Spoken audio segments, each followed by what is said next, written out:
1 year after the former Prime Minister of Pakistan, Imran Khan, was ousted through a controversial vote of no confidence brought in by a coalition of 13 political parties backed by the then army chief, we look back at how the state has been using its entire force to eliminate Imran Khan and his party and suppress the voice of his supporters committing blatant human rights violations. On 21st May 2022, PTI's senior vice president Dr. Shiri Mazari was abducted by armed personnel in broad daylight and kept in an undisclosed location for hours. The police manhandled her and took her under illegal detention.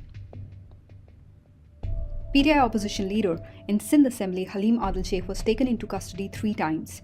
He was first arrested from Lahore on 6 July 2022. His house was also raided prior to his abduction. He was again taken into custody on 27 July 2022 and was tortured and manhandled under detention. On 9 August 2022, Imran Khan's Chief of Staff Dr. Shahbaz Gill was abducted by unknown men and detained for days, during which he was stripped naked, tortured and sexually abused in police custody. On August 11, 2022, Shahbaz Gill's driver's wife was arrested along with her minor child for the purpose of collecting evidence. The baby was kept without her mother, denying her the fundamental rights of a minor. The 10-month-old baby's heart-wrenching cries for her mother went viral, and there was a huge criticism from the people as well as the party leadership. On 13 October 2022, PTI's sitting senator Azam Sawati was illegally detained by the FIA Cybercrime Unit on a tweet. He was humiliated and arrested at 3 a.m. from his residence in front of his grandchildren, who were traumatized to see the whole incident. The 75-year-old senator was stripped naked and tortured. He was arrested again from his farmhouse because of another tweet on 27 November 2022. Even after his release, he was harassed and threatened. His wife received an inappropriate video of their bedroom breaching their privacy. Senator Azam Sawati broke into tears talking about this shameful political victimization in a press conference on 5 November 2022. On 1 November 2022, PTI's Information Secretary Andalib Abbas was released after a brief detention by police near Bani Gala. Andalib and several other workers were arrested and shifted to an undisclosed location. Andalib Abbas later claimed that female police officials misbehaved with her and pulled her hair while in detention. On 25 January 2023, former PTI Minister Fawad Chaudhry was arrested from his residence by several men in 4 cars without registration numbers and without sharing any details of an FIR. He was abducted for allegedly inciting violence against the Election Commissioner of Pakistan by calling him a munshi. On February 2, 2023, PTI's ally and head of the Awami Muslim League, Sheikh Rashid, was arrested from his residence for revealing the assassination plot against Imran Khan. He was manhandled by the police during court hearings, and 2 additional bogus cases were filed against him later. On 20th March 2023, Imran Khan's nephew, Barrister Hassan Niazi, was abducted by the police despite being on bail. He was taken into custody from outside the anti-terrorism court, although he was granted bail by the court before his arrest. On 6 April 2023, Federal Minister and PTI leader Ali Amin Gandapur was arrested from Khyber Pakhtunkhwa's Dera Ismail Khan district. He was taken into custody after he voluntarily surrendered to the police outside the Peshawar High Court, where he went to secure bail in the cases registered against him on different charges including terrorism. Ali Amin's lawyers said that the district police officer told the session judge that they had to arrest Gandapur at all cost, whether there is any case against him or not. The council further claimed that the DPO was ready to face the contempt of court notice because he had orders from above. On 23 March 2023, focal person to Imran Khan, Azhar Mashwani, was abducted by unknown personnel and was kept in undisclosed location for several days. He was not presented in court even after clear court orders. He later revealed that he was abducted on the orders of the Interior Minister Rana Sanalla. On March 16, 2023, police tried to arrest Dr. Yasmin Rashid from her clinic in Lahore without any FIR or arrest warrants, despite the fact that she had a pre-arrest bail in Zille Shah's death case. In May 2022 and again in March 2023, police raided the houses of several PTI leaders, ground workers, and social media activists at night. They harassed the family members and illegally detained their family members, who in some cases were children.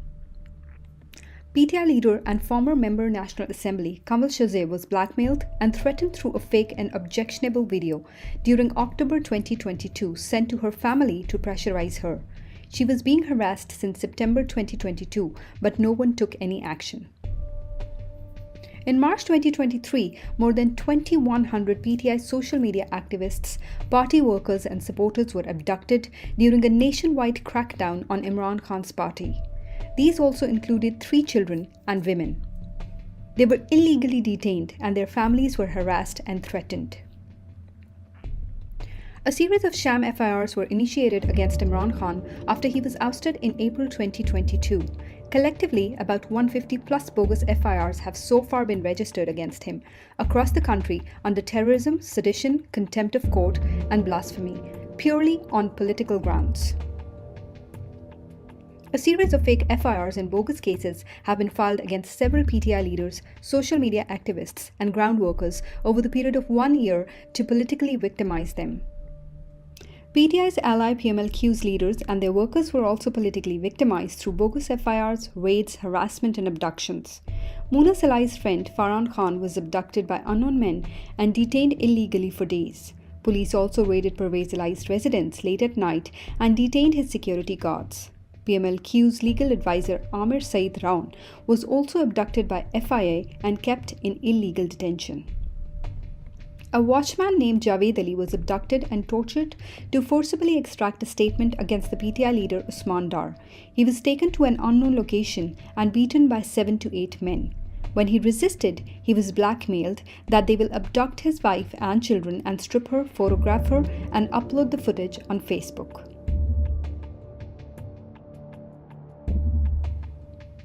The government tried to crush PTI's call for a long march and used force to stop people from coming out to exercise their democratic right to protest.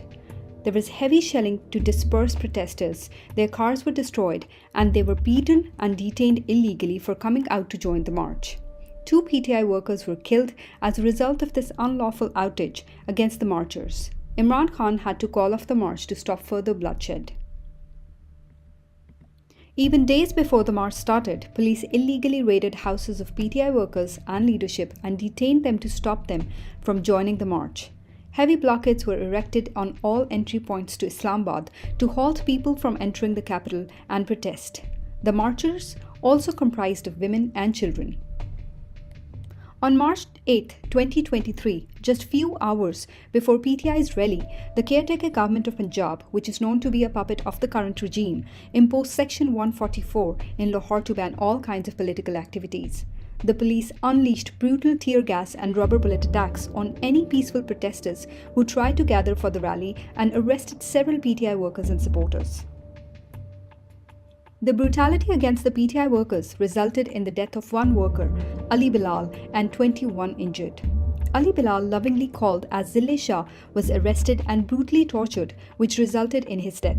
His videos from inside the police van proved that he was illegally detained and taken into police custody to be returned dead hours later. This was later confirmed in his post-mortem report, which showed 26 injuries and grave physical violence inflicted on his body with a heavy tool causing his death. The private parts of his body were also damaged during the torture. Zille Shah was a special needs person. Right after the regime change operation, the grip also tightened on journalists and media houses in an attempt to silence them. Multiple journalists and media houses were attacked during this 1 year.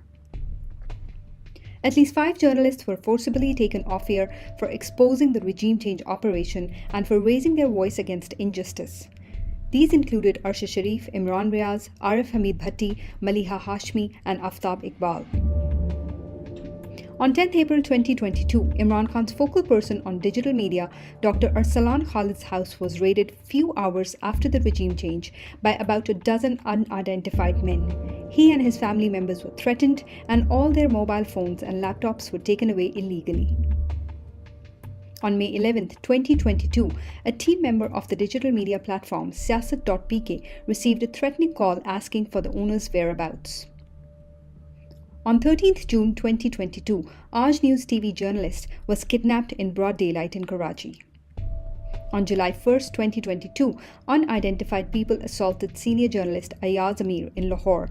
a group of men dragged him out of his car, beat him, tore his clothes, and fled with his phone and wallet. On July 9, 2022, senior journalist and Bold News anchor person was attacked outside his office in Islamabad by unknown men.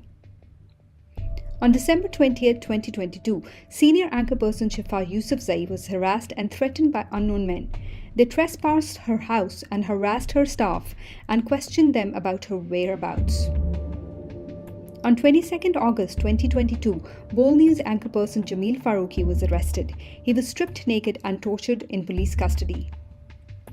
On 5 July 2022, senior journalist Imran was arrested from Islamabad Toll Plaza by 20 to 30 policemen. 18 cases were filed against him in different cities.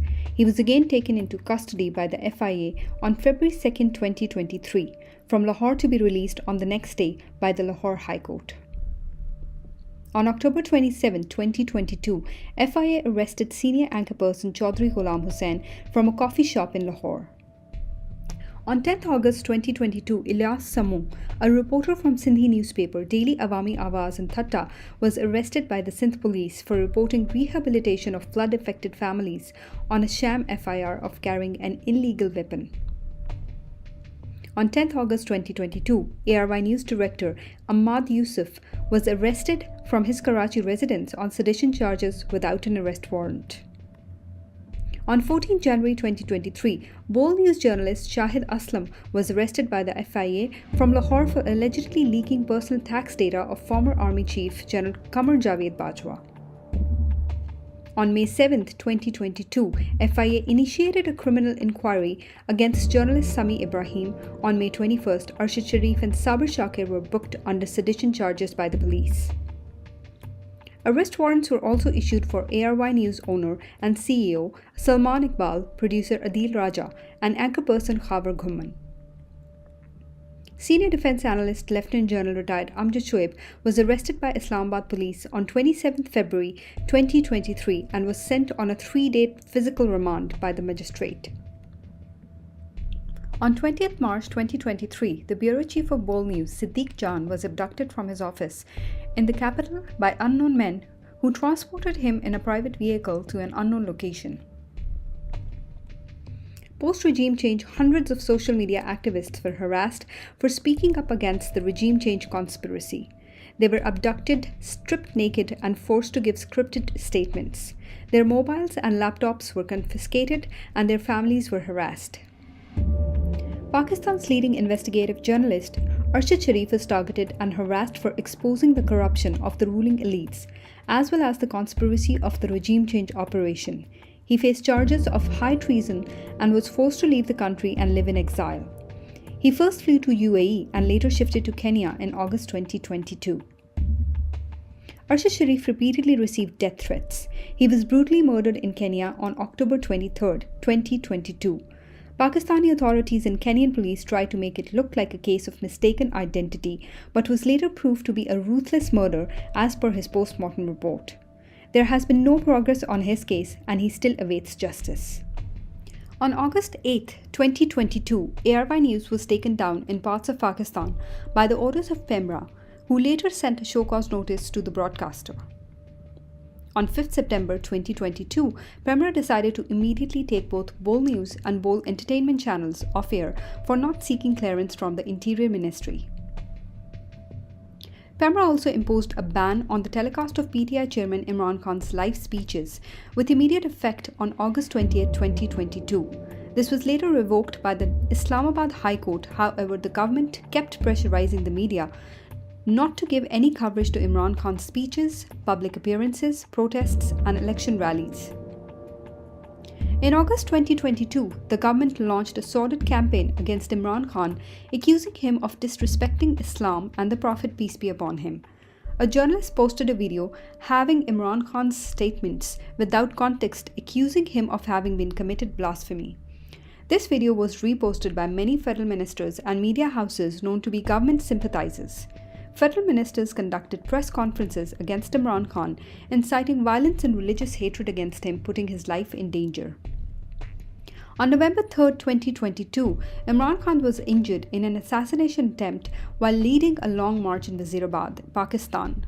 The suspect was arrested by the police and Imran Khan was taken to Shaukat Khanam Hospital for treatment. This was all a part of a plot to get Imran Khan killed and make it look like a religious hate crime. Imran Khan had already warned about an imminent attack on his life. The government released the shooter's confessional video without any investigation on national TV just few hours after the attack, in which the shooter confessed that he wanted to kill Imran Khan because Imran Khan called himself a prophet, making it look like a religious hate crime. One citizen named Muazzam Nawaz died in this armed attack, while 14 others, including some top PTI leaders, were injured. The PDM government constantly used state media and official platforms to build and spread propaganda against Imran Khan and his party, starting from accusing him of blasphemy by putting his life in danger to running a planned campaign against him on fake corruption charges in the Tosha Khana and the prohibited funding cases. Throughout the year, federal ministers and government representatives gave press conferences on national television, maligning Imran Khan with below-the-belt remarks and absolute lies. Starting 14th March 2023, Pakistani authorities launched a full-scale attack on Imran Khan's Lahore residence in order to arrest him even after he submitted a signed guarantee that he will appear in an Islamabad court. They fired heavy tear gas and attacked with water cannons and rubber bullets to disperse the crowd outside Zaman Park. The siege went on for 2 days before the operation finally halted. These efforts to arrest Imran Khan are a part of the current regime's agenda to suppress him. On 18th March 2023, former Prime Minister Imran Khan set out to appear in court in Islamabad, complying with the judicial orders. His caravan was blocked at multiple points and he was stopped from reaching the judicial complex along with his caravan. There was heavy shelling around the complex for hours. Imran Khan faced intense resistance from the police and unidentified men seen at the complex awaiting his arrival. This all seemed like a conspiracy to assassinate him and make it look like an accident. On 18th March 2023, police attacked Imran Khan's Zaman Park residence in his absence. The police stormed his Lahore residence without presenting any search warrant and against clear orders from the court. They broke the front gate with heavy machinery, beat the workers and arrested several of them illegally. During the raid, they destroyed his personal belongings and took multiple items from his house, including food items and things belonging to the house help. More than 20 articles of the Constitution of Pakistan were violated during this 1-year post-regime change operation. Pakistan's constitution guarantees fundamental rights for every citizen, including security of person, right to fair trial, freedom of assembly, freedom of speech, and inviolability of dignity of man.